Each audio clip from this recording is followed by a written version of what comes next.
Guys आज की इस लेक्चर में हम फ्लूइडोमेट लिमिटेड के बारे में जो स्टॉक है उसके बारे में जानने वाले हैं कि उस स्टॉक की जो प्राइस है वो ओवर वैल्यूड है या अंडर वैल्यूड है एंड वो स्टॉक हमें लेना चाहिए या नहीं लेना चाहिए। ये मेरा एक्चुअली रिकमेंडेशन नहीं है बट एनालिसिस किस तरह किया जाता है। हम किस तरह एनालिसिस एक शॉर्ट एनालिसिस करके भी एक स्टॉक को जो कैप्चर कर सकते हैं उसके बारे में सारी इंफॉर्मेशन जो है वो आज के इस छोटे से सेशन में हम सीखने वाले हैं। ओके, सो ध्यान में रखिएगा इस हमारा जो आज का स्टॉक है जिसके बारे में हम जानने वाले हैं वो है फ्लूइडोमेट लिमिटेड, जिसकी आज की प्राइस है 609.90। ओके, ये आज तक ज्यादा से ज्यादा लो, आज का लो है इसका 600 और ये आज तक सबसे हाई गया है 756। ओके, ये 756 तक हाई गया है। ओके, सो इसकी कंपनी इसेंशियल हम क्या है वो जान लेते हैं। सो सबसे पहले आता है इस मार्केट कैप। सो ध्यान में रखिएगा मार्केट कैप 300 करोड़ से 300 करोड़ तक है और मार्केट कैप अगर 200 करोड़ से ऊपर हो तो वो बेनिफिशियल कंपनी हमारे लिए होती है।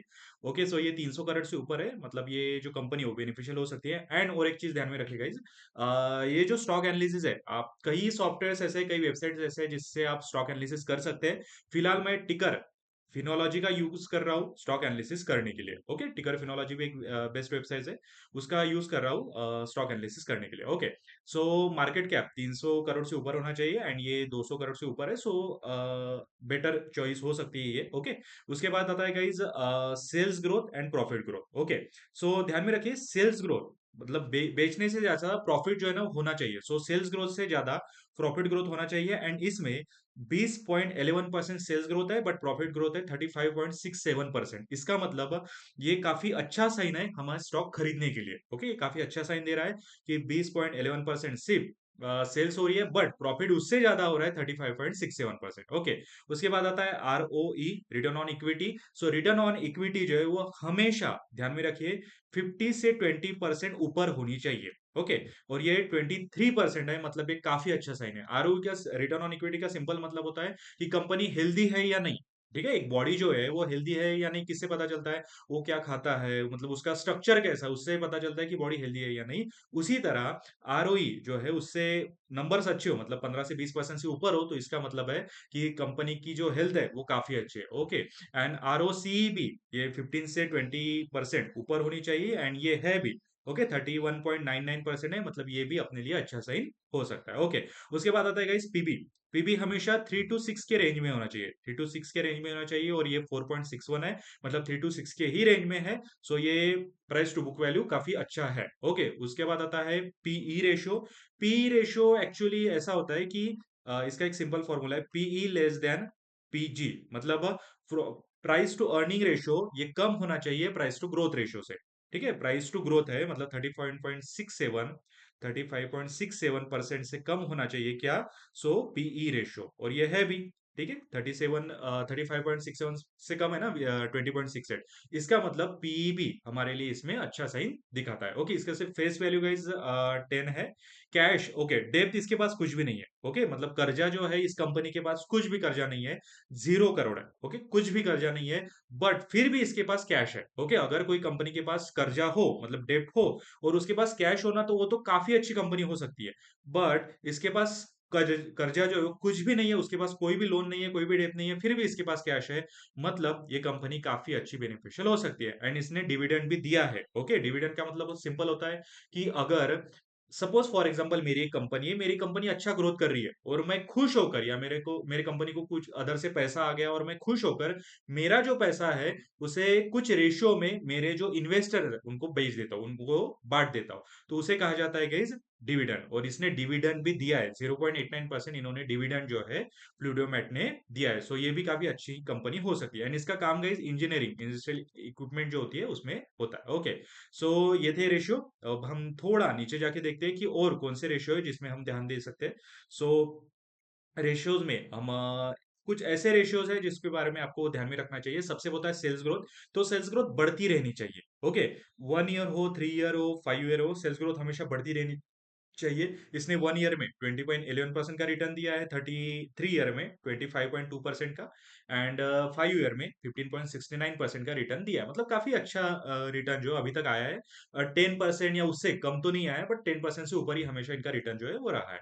ओके, प्रॉफिट जो है, मतलब सेल्स तो अच्छा किया, बट प्रॉफिट काफी अच्छा किया है, ठीक है। सेल्स के अगर कंपैरिजन में देखा जाए तो प्रॉफिट इन्होंने बहुत ही ज्यादा एंड बहुत ही अच्छा प्रॉफिट किया है। इन्होंने एक साल में 44.72% रिटर्न दिया है, 3 साल में 46.78% दिया है, और 5 साल में 5 साल में 42.41% जो रिटर्न है वो दिया है। मतलब अच्छा रिटर्न जो है उन्होंने दिया है। सेल्स ग्रोथ भी काफी अच्छी की है, एंड प्रॉफिट ग्रोथ भी काफी अच्छी की है। आरओई हमने अभी देखा था, रिटर्न ऑन इक्विटी जो है वो 15% से ऊपर होने चाहिए, एंड इनका हर बार 15% से ऊपर ही रहा है। आरओसी भी इन्होंने कभी भी 15% से नीचे नहीं आया है, उनका 15% से ऊपर ही रहा है। एक साल में 31.99%, 3 साल में 26.51%, एंड 5 साल में 21.63%। ओके, डेब्ट ऑन इक्विटी, ठीक है, डेब्ट ऑन इक्विटी इनका जीरो रहा है, और ये हमेशा 1% से कम हो तो ये काफी अच्छा माना जाता है। सो डेब्ट ऑन इक्विटी इनका काफी अच्छा है, सो ये काफी इंपॉर्टेंट चीज है। ओके, उनके बाद आता है price to cash flow. Okay, price to cash flow जो होता है वो इनका थोड़ा थोड़ा बेचैन करने वाला है, 13% इंटरेस्ट कवर रेशियो काफी बड़ा होना चाहिए, इनका है भी, ठीक है, 394.97% है। गाइज एक चीज ध्यान में रखिएगा, प्राइस टू कैश फ्लो जो होता है वो कंपैरिजन करके देखा जाता है। ओके, इन्होंने कंपैरिजन करके, मतलब अदर कंपनीज, इनकी जो इंजीनियरिंग रिलेटेड जो कंपनीज है, जो इक्विपमेंट बनाती है, उनके रिलेटेड अगर ये कैश फ्लो कम है तो ये काफी अच्छा बेनिफिशियल हो सकता है। इंटरेस्ट रेशियो हमेशा हाई होना चाहिए, इनका है भी। ओके, एंड सीएफओ पीएटी जो होता है वो 1% से ऊपर होना चाहिए। ओके, इनका नहीं है, 1% से ऊपर होना चाहिए, मतलब उसे हेल्दी कंपनी मैं कहूंगा, बट इनका 1% से ऊपर नहीं है। बट ठीक है, इन्होंने काफी अच्छा अदर्स नंबर्स काफी अच्छे दिखाए, सो एक नंबर से मैं इस कंपनी को जज नहीं कर सकता, बाकी नंबर्स बहुत अच्छे इस कंपनी ने दिखाया। ओके, सो और भी कुछ रेशियो है। शेयर होल्डिंग हम देख लेते हैं, शेयर होल्डिंग इन्होंने किस तरीके से शेयर होल्डिंग जो दिखाई है। ओके, सो शेयर होल्डिंग में ध्यान में रखेगा, शेयर होल्डिंग में काफी अच्छी चीजें इन्होंने दिखाई है। ओके, सो हमें ध्यान में रखना है, प्रमोटर्स के पास, मतलब जो कंपनी के मालक है, जिन्होंने कंपनी शुरुआत की थी, उनके प्रमोटर्स के पास 53.67% है। ओके, प्रमोटर्स के पास 53.46% जो शेयर्स है वो प्रमोटर्स के पास है। पब्लिक के पास इन्होंने 45.97% दिया है। फॉरेन इन्वेस्टर्स इनके 0.58% है, एंड डोमेस्टिक इन्वेस्टर जो वो कुछ भी नहीं है, अदर्स एंड डोमेस्टिक इन्वेस्टर कुछ भी नहीं है। प्रमोटर्स काफी अच्छे हैं, और पब्लिक के पास ठीक है, पब्लिक के पास कुछ पैसा दिया है, बट फॉरेन इन्वेस्टर भी इनके पास है, एंड ये अच्छा साइन है। ओके, अगर किसी कंपनी के पास foreign investor and domestic investor हो ना, तो वो काफी अच्छा साइन होता है एक कंपनी के लिए, क्योंकि मैं कंपनी एनालिसिस कर रहा हूँ, आप कंपनी एनालिसिस कर रहे हैं, बट जो foreign investor and domestic investor जो एनालिसिस करते हैं उनकी रिसर्च काफी बड़ी होती है। ओके, सो ये शॉर्ट टर्म रिसर्च है, उनकी रिसर्च काफी महीनों की होती है, काफी बड़ी होती है।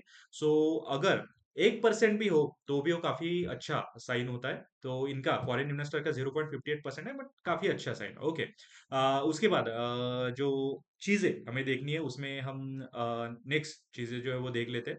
ओके, उसके बाद कुछ प्रॉफिट एंड लॉस स्टेटमेंट्स भी है, वो भी देख लेते हैं। हाँ, प्रॉफिट एंड लॉस स्टेटमेंट से पहले उसकी स्ट्रेंथ, इस कंपनी की स्ट्रेंथ भी काफी अच्छी है।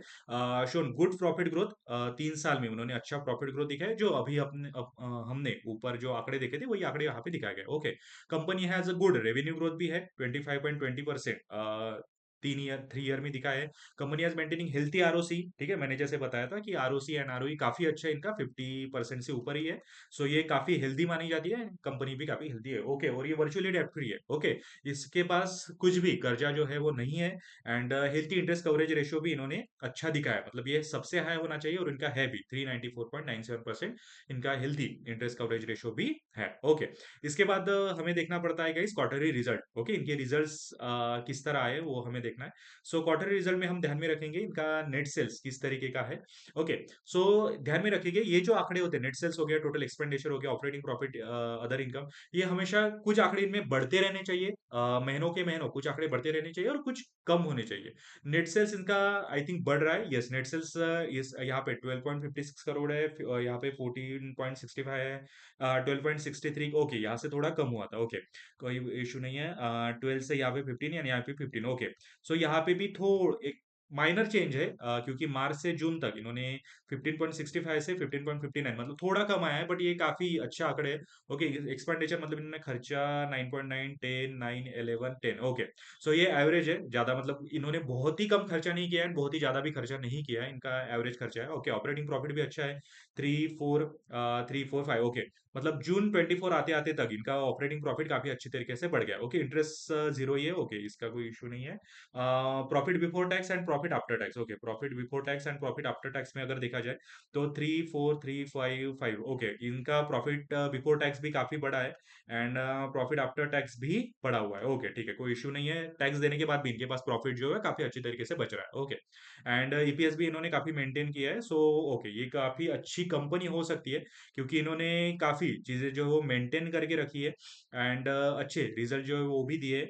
ओके, उसके बाद प्रॉफिट एंड लॉस अगर हम शीट देखें, प्रॉफिट एंड लॉस का अगर स्टेटमेंट देखें, तो उसमें नेट सेल्स 25.49, 28.27, 34, 46, 55। ओके, ये भी नेट सेल्स काफी इन्होंने बढ़ाया है, एक्सपेंडिचर भी आई थिंक बढ़ाई है। ओके, यस, एक्सपेंडिचर भी इन्होंने 20 से लेके 40 तक मतलब उन्होंने डबल का कर दिया है। सो टोटल एक्सपेंडिचर भी इन्होंने बढ़ाया। Operating profit 3, 4, 6, 12, 14।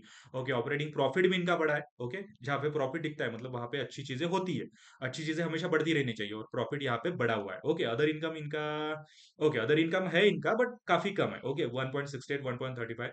ओके, 3.45 तक मार्च 2024 तक गया। ओके, उसके बाद profit before tax and profit, okay, tax इन्होंने पे किया है 3.25, 4.52, and profit before tax 428 to 1757। ये काफी अच्छा है। ओके, मतलब इन्होंने मार्च 2020 में 4.26 तक प्रॉफिट बिफोर टैक्स किया था, बट अभी मार्च 24 में 17.57 पैसा इनके पास बचा हुआ है। ओके, एंड काफी अच्छी चीजें इन्होंने दिखाई है गाइस, और ईपीएस भी काफी मेंटेन किया है, क्योंकि 6 से लेके उन्होंने डबल से तिबल कर दिया है। ओके, 26 तक इन्होंने जो ईपीएस है वो मेंटेन किया है।